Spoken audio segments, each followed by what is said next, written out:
Assalamualaikum warahmatullahi wabarakatuh kepada pelajar-pelajar Darjah 3 Sekolah Agama Datuk Sulaiman Menteri Johor Bahru.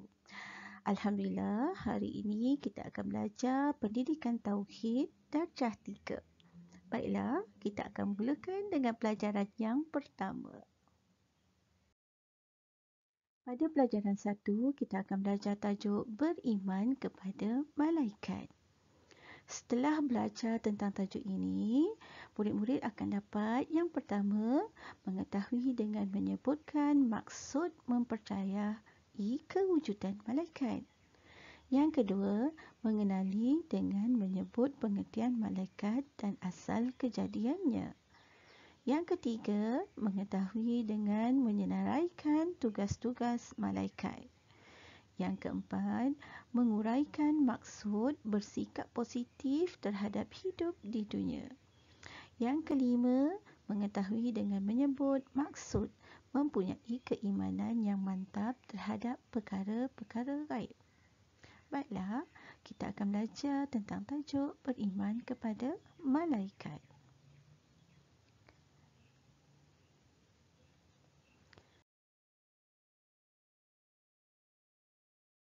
Okey, ini adalah perbualan antara seorang ibu dengan dua anaknya tentang malaikat. Okey, Ustazah akan bacakan satu persatu. Ibu, betul ke malaikat tu ada di sekeliling kita? Betul tu Adibah. Tapi kita tak boleh nampak malaikat, kan Ibu?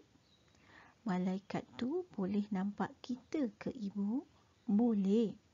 Malah kita juga mesti yakin bahawa malaikat-malaikat itu sentiasa mengawasi kita. Okey, kita akan belajar seterusnya. Apa arti beriman kepada malaikat?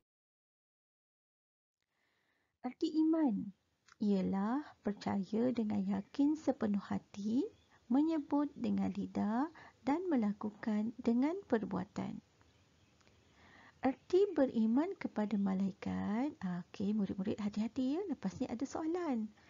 Arti beriman kepada malaikat ialah percaya dengan yakin bahawa malaikat adalah makhluk Allah yang dijadikan dari cahaya, iaitu nur, yang boleh menyerupai berbagai-bagai bentuk dan sentiasa taat kepada Allah serta tidak pernah ingkar kepadanya.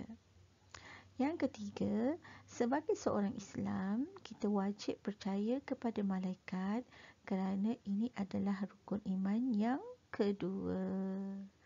Lagi sebagaimana firman Allah dalam suratul Baqarah, artinya Rasul Allah telah beriman kepada apa yang diturunkan kepadanya dari Tuhannya dan juga orang-orang yang beriman.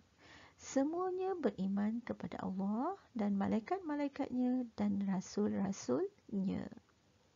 Seterusnya, daripada Abu Hurairah, sabda Nabi yang bermaksud, iman adalah percaya kepada Allah dan para malaikat dan kitab-kitab dan para nabi dan percaya kepada ketentuannya. Ini hadis daripada Rawahu Muslim. Orang yang tidak beriman kepada malaikat adalah dihukumkan kafir. A'udzubillah. Dan rukun iman ada 6 perkara. Termasuklah percaya kepada malaikat. Baik, kita lihat apa dia rukun iman itu. Pertama, percaya kepada Allah. Kedua, percaya kepada malaikat. Ketiga, percaya kepada kitab. Keempat, percaya kepada Rasul. Kelima, percaya kepada hari kiamat. Dan yang keenam, percaya kepada qada dan qadar. Sebagai seorang Islam, kita wajib beriman dengan semua rukun iman ini. Okey, para pelajar sekalian, sekiranya pelajar tak faham, boleh ulang-ulang slide yang Ustazah berikan tadi. Okey. Ini adalah contoh di mana kejadian Allah yang berlaku di sekeliling kita. Kejadian hujan. Ini adalah gambar hujan ya pelajar-pelajar. Kejadian hujan boleh dijelaskan secara saintifik. Tetapi pada hakikatnya, ia adalah ketentuan Allah semata-mata dan dilaksanakan oleh malaikat. Okey.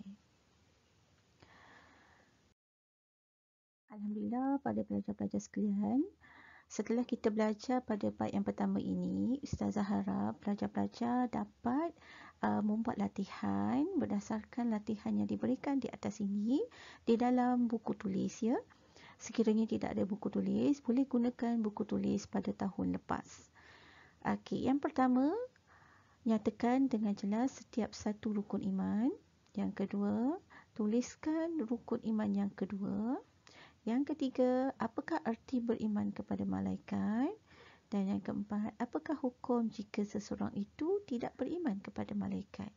Tulis semula soalan ini dan beri jawapannya sekali.